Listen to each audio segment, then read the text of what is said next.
É o nosso 12º encontro, nossa 12ª aula.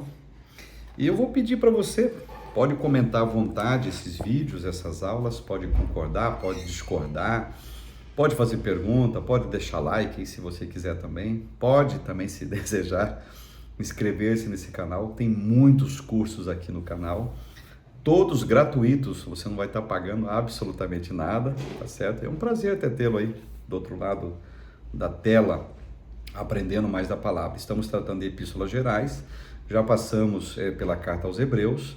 Sempre deixo claro, gente, para não dar a impressão de uma espécie de uma última palavra minha, né? De forma nenhuma. Eu não esgotei o assunto, tá? Impossível esgotar o assunto. Quem sabe daqui a um tempo eu poste aqui no canal outras matérias acerca de carta aos Hebreus e epístolas gerais, que você vai ver focos diferentes, vai ver novas descobertas, novos comentários. E você sabe, cada aula aqui é apenas 15 minutos e alguns segundinhos, algumas impressões que a gente deixa. É uma superficialidade. Eu estou me dirigindo a alunos também que já têm a matéria em mãos, tá certo? Você vai pegar a matéria que você tem em mãos e vai acompanhar, evidentemente, e aqui se torna uma espécie de um suporte para você, gratuito, que você pode pausar, você pode jogar para frente, pode jogar para trás, pode ver outro dia, e fica gravado aí, você faz como lhe apraz, como fica melhor para você. Bom, canonização da Epístola de Pedro, tá? Página 122. Apesar da distância histórica existente entre nós e a carta de 1 Pedro, sabemos que é possível, através de estudos, minimizar os efeitos negativos que as longas distâncias em datas podem causar na interpretação de qualquer texto. A própria carta e a história nos fornecem recursos e ferramentas de análise para uma interpretação de que o autor queria com seus leitores e de como tal carta pode ser aplicada em nossos dias. E aqui eu quero ler uma descrição do Miller, que diz o seguinte, na página 122, como falei. Desculpe. Não queremos entrar aqui em referências pormenorizadas ao uso de 1 Pedro nos escritos cristãos dos primeiros séculos, tá? Mas só mencionaremos que escritores tão antigos como Irineu, Clemente de Alexandria e Tertuliano fazem uso, por vezes, extensivos dela, da carta de Pedro. Orígenes e Eusébio de Cesareia colocaram-na com segurança entre os escritos canônicos, e o mesmo fariam as listas oficiais posteriores. Então estas, por sua vez, não confeririam valor canônico a 1 Pedro, mas simplesmente reconheceriam o valor que a Igreja Universal lhes tem conferido na prática do dia a dia e no seu discernimento aguçado pela presença do Espírito Santo, em seu meio. Então é indubitável que existe sim a canonicidade, existe sim, por assim dizer, o elemento canônico na primeira epístola do apóstolo Pedro. E isso não tem dúvida nenhuma acerca desses nomes que foram citados e no decorrer da história também, e o que vemos acerca dela.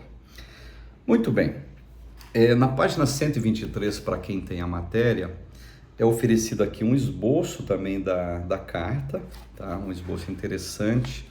Saudação, alegria no sofrimento por causa da salvação, o novo status dos cristãos e suas consequências. Aqui está tudo bem delineado, melhor dizendo, está tudo bem explicado, bem mastigadinho para você, para quem tem a matéria em mãos, vai ser uma beleza para você fazer posteriormente, falando estudos, fazer pregações acerca desse esboço bem sucinto, bem de fácil manuseio até, inclusive, para que você faça extensos estudos na primeira carta de Pedro. Muito bem, capítulo 3, página 125, 1 Pedro, data, conteúdo e teologia. Olhando para o enredo das perseguições sofridas pelos cristãos e da ferrenha luta de Nero contra os servos de Cristo, qual a data mais provável para a carta? Data escrita. Para a delimitação da data mais provável, levantaremos em consideração alguns fatores, para a gente tentar se aproximar da data. A maioria das perseguições eram locais e não governamentais. No tempo das perseguições locais, Pedro ainda estava vivo e provavelmente estava em Roma. Somente após a morte de Pedro é que a perseguição é intensificada por Nero em 67 depois de Cristo. Conhecida como perseguição governamental. Nero governou quando? De 54 a 68 depois de Cristo. Então foram 14 anos de um governo demoníaco, por assim dizer. No início a fé cristã era aceita como uma seita do judaísmo, mas nos últimos anos do governo de Nero, no início a fé cristã, melhor dizendo, tá? Deixa eu me corrigir aqui. No início a fé cristã era aceita como uma seita do judaísmo apenas, mas nos últimos anos o governo de Nero autorizou uma intensa perseguição aos cristãos, tá? Então a perseguição aqui era governamental, se tornou, por assim dizer, universalizada em todo o império. Quem mandava era o Nero. Mais ou menos assim, eu assino o documento, está autorizado a matar crente, está autorizado a despojá-los, tirar os seus bens, saquear os seus lares, está tudo autorizado. Exemplo, o grande incêndio de Roma, o grande incêndio que destruiu boa parte de Roma, aconteceu em 64 depois de Cristo. E o Nero, já falamos sobre isso, acusou publicamente os cristãos, tendo a suposta legitimidade para a matança. Ou seja, vamos liberar a perseguição aos cristãos, aos crentes em Jesus, porque foram eles que botaram fogo em Roma. E a destruição foi quase total da capital, gente, tá? Então Pedro viu a perseguição que crescia, daí a razão de escrever para encorajar os cristãos distantes. E de acordo com os fatores apresentados, e os muitos testemunhos da igreja por meio da tradição, podemos delimitar a escrita dessa carta entre os anos 60 a 67 depois de Cristo. Delimitando ainda mais, provavelmente a escrita tenha acontecido em 65 depois de Cristo, 5 anos antes da destruição do templo lá em Jerusalém, tá?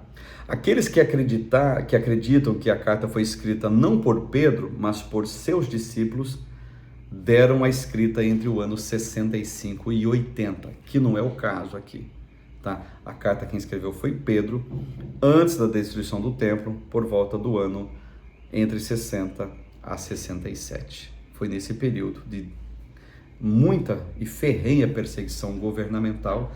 Olha só, a perseguição fazia parte da legislação, inclusive, olha que absurdo. O governo, o rei, o chefe, o César da época disse o seguinte: olha, vocês podem perseguir os cristãos porque eles destruíram a nossa cidade. Foram acusados de maneira caluniosa. Muito bem. Conteúdo e objetivo da carta. O bom escritor sabe que todo livro ou texto a ser produzido precisa acontecer mediante algum tipo de necessidade que gere o empenho e a dedicação, o que culmina em resultados, tá? E aqui nós temos, páginas 127, 128, o motivo que Pedro escreveu a carta. E aqui tem um texto que eu quero deixar claro para vocês, uma lembrança de alguns versículos, 1 Pedro 3:14, 4:14, 16 também, onde se cita o seguinte: mas, mesmo que venham a sofrer por causa da justiça, vocês são bem-aventurados. Não tenham medo das ameaças, não fiquem angustiados, se são insultados por causa do nome de Cristo, vocês são bem-aventurados, porque o Espírito da glória, que é o Espírito de Deus, repousa sobre vocês. Mas se sofrer como cristão, não se envergonhe. Pelo contrário, glorifique a Deus por causa disso. Então, conteúdo e objetivo da carta. Uma palavrinha: encorajamento. Encorajamento. Aí eu fico pensando nos cristãos atuais, gente, sabe? Onde eu estou inserido, onde você está inserido, onde nós estamos inseridos. Gente, as nossas lutas, as nossas dores, as nossas dificuldades, as nossas intempéries, as nossas tempestades, as nossas vicissitudes, não são nem sombra, não são um rastro daquilo que esses cristãos do contexto da primeira carta de Pedro passaram. Nós então não passamos nada, absolutamente nada, em comparação a eles. Até parece que é meio vergonhoso até de lembrar essa comparação, que não chegamos absolutamente nada do que eles passaram. E Pedro os encorajou. Então se encoraje também. Eles se encorajaram diante daquilo que eles passaram. E nós façamos a mesma coisa, porque nós não estamos passando e padecendo absolutamente nada. Teologia da carta, página 128.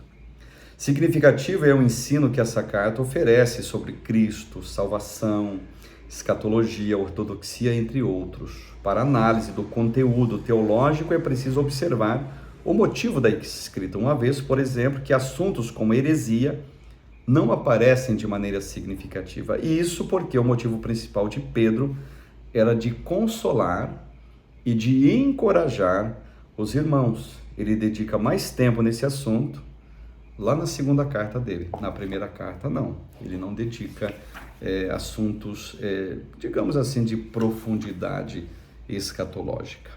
Nessa carta existe uma cristologia, Cefas sendo testemunha ocular e próximo de Jesus. Sua cristologia tem um caráter todo especial, página 129. De modo que a vida de Jesus enquanto na terra é fundamental para o entendimento desse assunto. Os relatos que Pedro deixa aqui, gente, sobre inocência, vida sem pecado, Cristo ressurreto, é maravilhoso no campo da cristologia, e Pedro faz isso com maestria. Ele fala também, página 130, de expiação e de salvação. Ele traz esse tratado. Ele cita também a questão de ortodoxia e escatologia, e aqui eu quero citar um texto para vocês, 1 Pedro, capítulo 1, verso 23 ao 25, estou na página 131 aqui. Porque vocês foram regenerados não de semente corruptível, mas de semente incorruptível, mediante a palavra de Deus, a qual vive e é permanente. Porque toda a humanidade é como a erva do campo, e toda a sua glória como a flor da erva. A erva seca e a flor cai.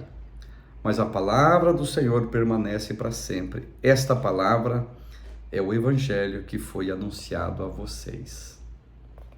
A escatologia da carta começa focando no presente como um momento de cumprimento escatológico. Pedro, ao revisitar toda a história da salvação com seus leitores, está, na verdade, mostrando um tempo presente como uma dispensação decisiva no cumprimento profético. 1 Pedro, capítulo 1, verso 20 e verso 21. Ele foi conhecido antes da fundação do mundo, mas foi manifestado nesses últimos tempos em favor de vocês. Pedro é magistral nesse sentido, minha gente. Entretanto, o assunto não se encerra no presente. Uma consumação está por vir. E apesar das bênçãos do momento, os cristãos precisavam ter esperança num futuro onde haveria a conclusão da libertação que tanto eles almejavam.